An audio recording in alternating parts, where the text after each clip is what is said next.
Alright guys, how you doing? It's Rabea, hope you're all well. I'm here with Tom Waterman from Universal Audio. Hello mate. Are you good? I'm good, man. You good? Very good. Awesome. How are you good? I'm alright, we've just finished a 2-day session. It's like two and a half maybe. Yeah, we've basically, the Universal Audio Apollo X8P interfaces came out end of last year? Yeah. Yeah. And essentially they're like an updated, more powerful version of the 8P. Correct, yeah. Yeah. So they got extra power in the processing area. They got new converters. Yeah, big change in the converters. So Yeah. like improved clocking, lower jitter, all the technical specs that basically mean it sounds better. Yeah. Okay. So It sounds smoother, more detailed. You'll hear it in the recording. Hopefully, it's sort of the detail speaks for itself, I think. yeah, man. So Tom thought it'd be a good idea to bring 3 down. So we've got 18 cores of processing. Yeah. And then that's also 18 channels worth of mic pre's. 24. 8 Is it? per box. Oh, Yeah, it is. It is 8 We're only per box. using 18. That's I'm just why really you bad at remembered. maths. That's all just it because is. you're remembering. We're only using 18. So I invited my good friend Chris Hardwick and Tom Nicholls down. Great rhythm section from Brighton, and of course, wonderful Hannah Boulton. We decided to do a tune, which you'll hear in a moment. But the whole point of this video is that we've recorded everything using just the interfaces, no outboard gear. We're at Brighton Electric, where they've got all this beautiful outboard gear that's sat behind these lovely interfaces. Yep. And what have you basically got going on across the whole? Well, we used a lot of the new stuff we've done plug-in wise. So we've got, I think there's 12 channels on drums. We've got a bass DI and a bass mic on the cab. Your guitar amp is mostly done with a Rory ribbon on your Victory amp, but we also have a feed. Oh, we have studio dog noise. Cute. We have an aux, which you see on top of the amp here, which is the reactive load guitar recording system. So I'm actually taking that too. So we're effectively like running your guitar into 2 amps to get a big sound, because we're filling out like a trio setting. So all of those inputs are coming in, and then Hannah's vocal mic, which is a ribbon mic. And plugins wise, we're using a bunch of different stuff. Mostly the new V76 tube mic preamp, the Unison Pre. Okay. Super fat, round sound. It's kind of sort of juicy sound. I can't really describe it other than it's juicy. It's like a good guitar amp, a good tube amp. It just has a tone. Okay. And that's on bass. It's on a lot of the drums, some Neve stuff, and then most importantly, a lot of the ambience we printed in or we're recording is the new Capitol Chamber. Capitol Chamber. Yeah, so like one of the most famous studios in LA, they have these hallowed chambers, which are echo chambers. You'd send signal to a PA in a room, like I think it's in the basement of the building, if I remember correctly. There's a bunch of different chambers, and they mic them up, and you basically just get these reflections that sound supernatural that you blended in. It's been used on so many classic recordings, from like Sinatra to Bublé to, you know. And this is what, a convolution of that room? It's our unique technology, which isn't just ever going to be a straight convolution in that sense, but it's it's the most realistic representation you could get of those chambers. And I think previously the only way to use them was to book the studio. Right. They were very much, I don't even think they let people walk into them for a while. Can't Right. remember all the story, but they sound exceptional. I was shocked. Actually, I'll say this, even though I work for UA, this is the first session I've used it on with you, and I was just genuinely shocked. It's been the entire reverb for the whole session pretty much, and may well stick in the mix like as the only ambience. It's crazy. So I mean, it's worth saying that everything you hear is purely input in terms of the mix. Tom's going to be doing it, and I expect very little's going to get done in terms of post-processing, because judging by what it sounds like coming out the monitors in the room, it's already like an inspiring sound. We've been sat here going, it sounds great already. We've been critical too, but we've also got to that point. Yeah, we have. 2.5 days. But Tom's also an exceptional engineer, so he's made sure that everything on the way in sounded exactly how we wanted it to sound. Thanks, man. I mean, there's good tones in the room. We spent a lot of time with drum tuning, like getting the floor tom to sort of like sit properly, and the snare and whatnot. You've been messing a lot with your pedals, I noticed. You brought a whole collection and always dialing in lots of different. A lot of the delays you were actually doing. This is the thing that's crazy. You're working like a ballet dancer. Yeah. You're playing, but you're also doing stuff that I would consider I'd do in a mix. Yeah. Where you would throw a couple of delay repeats on the end of a phrase, but you're doing that with your feet while you're playing. Yeah. And I remember listening, thinking, I'm not doing this. This sounds cool. You know, I don't have to do the work. Yeah. So there's all that happening, but then with the Apollo X, because we're running all of the mic straight into the interfaces, and then the processing's happening in there. I actually did a lot of processing on the way in. So for example, try and remember a few of the channels, like kicks and snares. We've got SSL channel strips with a bit of gating on there. Everything's going to oxide tape, which is this plugin we have that recreates the sound of like a 2-inch tape machine. So pretty much every channel, even the aux, they're all going into the Apollos and hitting tape. So it's like we're tracking in a studio with a tape machine. So all this stuff's kind of happening that you would probably do in the mix, but it's happening in console software up front. So yeah, so we've got this track going, and how many tracks is it now? 100 and what? Well, because the interesting thing, because I'm recording the processing, I also record the reverbs at the same time. Yeah. So then they can come in on a separate track. So we don't have any plugins in Pro Tools as of the end of the session after 2.5 days. But I recorded in individual reverbs for every vocal pass and stuff.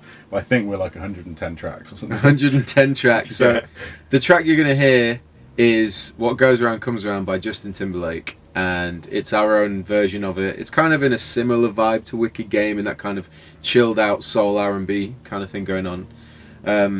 But it's all done in the box. None of the stuff that you're going to hear is done in post-processing.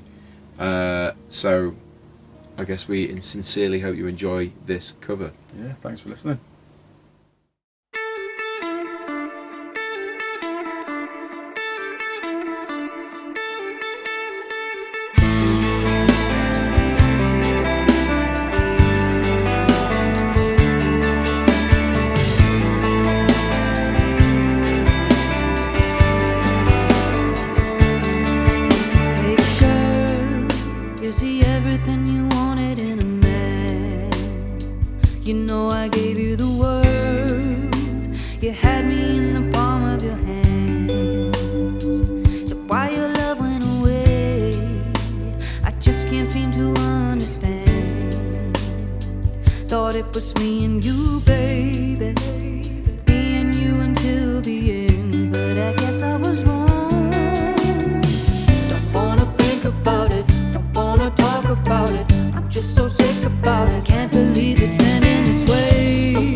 That's okay, baby, 'cause in time you will find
So there you go. There is the track. Again, done all with the Apollo X8P interfaces. And yeah, I just want to say a huge thank you to you for coming down to Brighton Electric and doing this, taking time out of your day to come and record us sweaty, greasy musicians. It's a total pleasure. You guys put in graft on this one. Yeah, we had a good time. We did. Thank you to Universal Audio. Thank you to Tom. Thank you to Chris and Tom for coming down and taking time out of their day. And thank you all very much for watching this video. I've been Rabea. It's been Tom. We'll see you all very soon.